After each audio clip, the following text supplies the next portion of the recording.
The people who dream and those people who dream big have a different kind of life than the people who don't dream. And most people are just satisfied with at. There's always a next level. Your definition of greatness and what you want to achieve could be totally different than somebody else's. You know, we always say, no one wants to be first, okay, because they're afraid of the consequences that come with doing something first. If you're not getting the results you want from your dream, then examine your motivation. Give yourself something to work towards constantly. Take charge of your emotions. Don't let someone else choose them for you.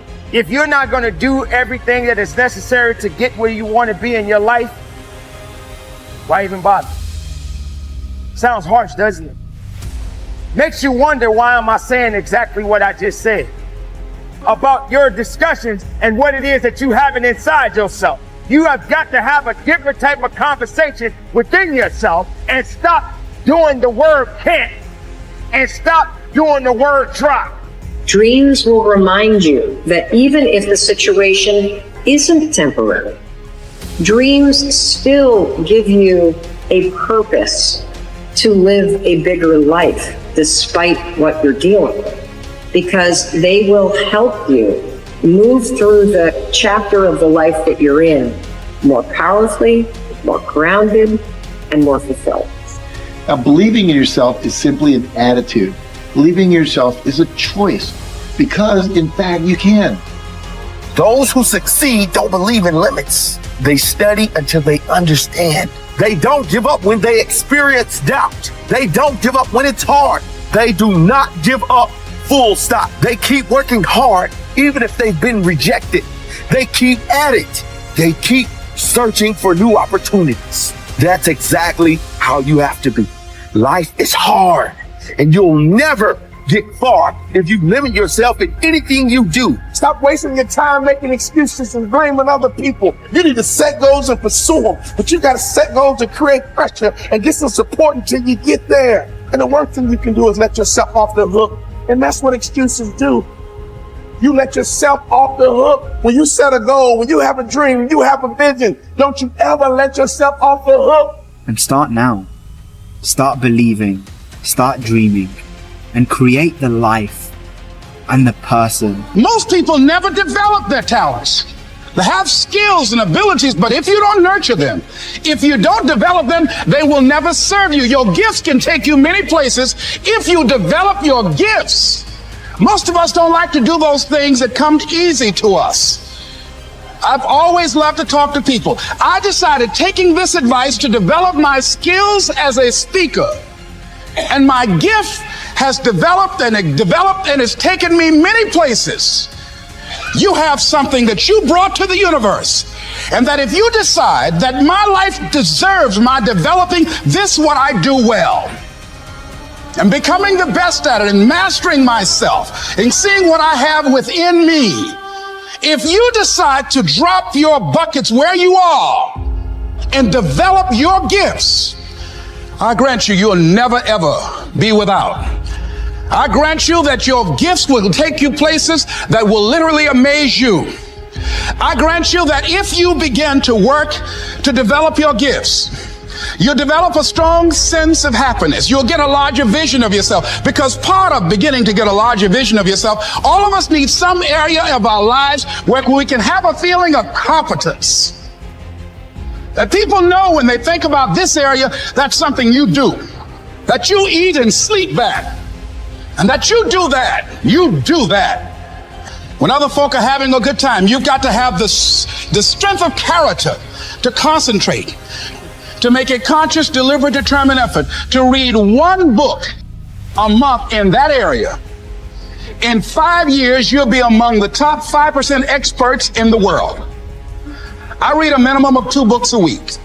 The average American reads only 1 book a year.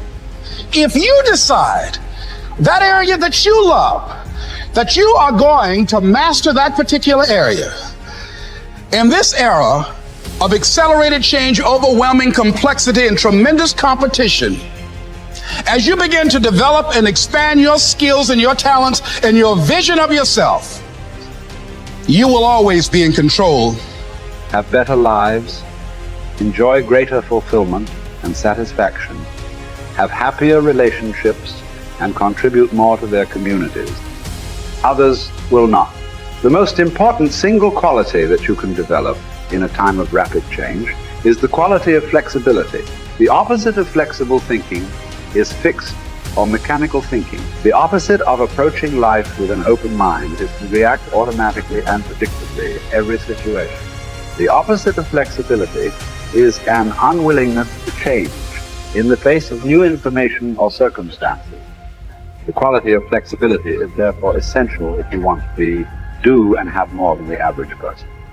Today, perhaps the most important factor affecting your life is the speed of change. We are living in an age where change is taking place at a faster rate than ever before in human history. And if anything, the rate of change is increasing year by year.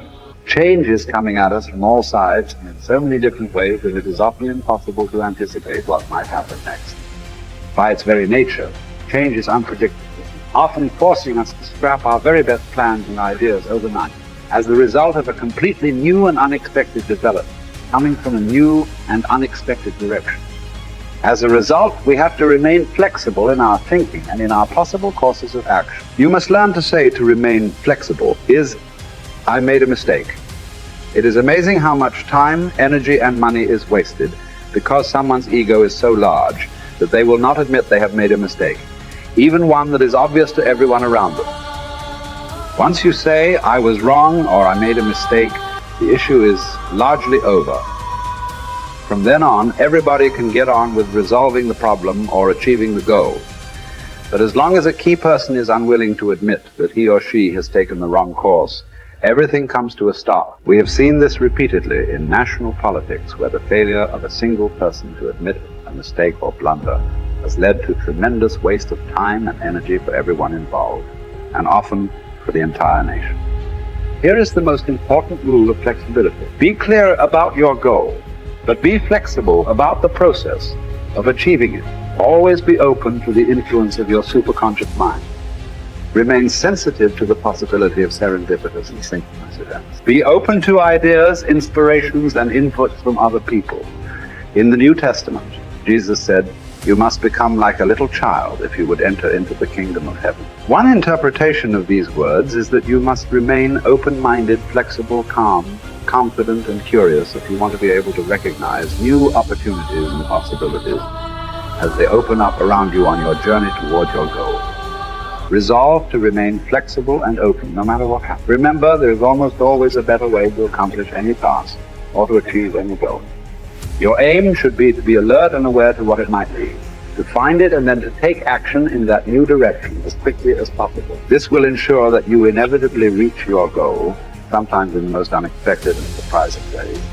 You see, you can have anything you want in life if you want it badly enough and are willing to pay the price. Now, the rules regarding the price of success are simple. There's just two of them. Number one is you always have to pay full price for success. And number two is you always have to pay in advance. Now, here are some key points on goals. And please remember these of success. The development of this skill requires continual practice and serious personal work, something that only the top 5% will discipline themselves to do. You see, setting goals is hard. Setting goals requires delaying gratification. Setting goals means taking some time aside and sitting down and really thinking through what it is you want in each area of your life. And because this is difficult, most people won't do it. Number two, your goals must be congruent with your basic values. Your self-esteem comes from engaging in activities and working toward goals that are consistent with what you believe to be good and right and important. Take some time to think through what you believe in, and then structure your goals in harmony with your innermost convictions. What are your basic values in life? What would you live for? What would you fight for? What would you sacrifice for? What would you die for? What are the most important things to you in life? And are your goals, are your daily activities congruent with those values about what it is they believe in? Because when you know what your values are, then it's quite easy for you to make the critical decisions in your life. But if you don't know what your values are, or if you've never taken the time to think them through, then you will toss with the wind and you'll go whichever way the wind blows on almost any area of decision. Fourth point in goal setting, you must have a major definite purpose, one goal that is more important than any other. You can have many different goals, but you must have one goal which is number one. And many people ask me this question. They say, finally, can I have two major definite purposes? And the answer to that is no. There's a line in the Bible that says, a double-minded man is unstable in all his ways. And what it means is if you try to do two things at once, the way you choose your major definite purpose is once you've listed all your goals, you ask yourself, which is the one goal, the accomplishment of which would move me more rapidly toward the accomplishment of all my other goals than anyone on this list?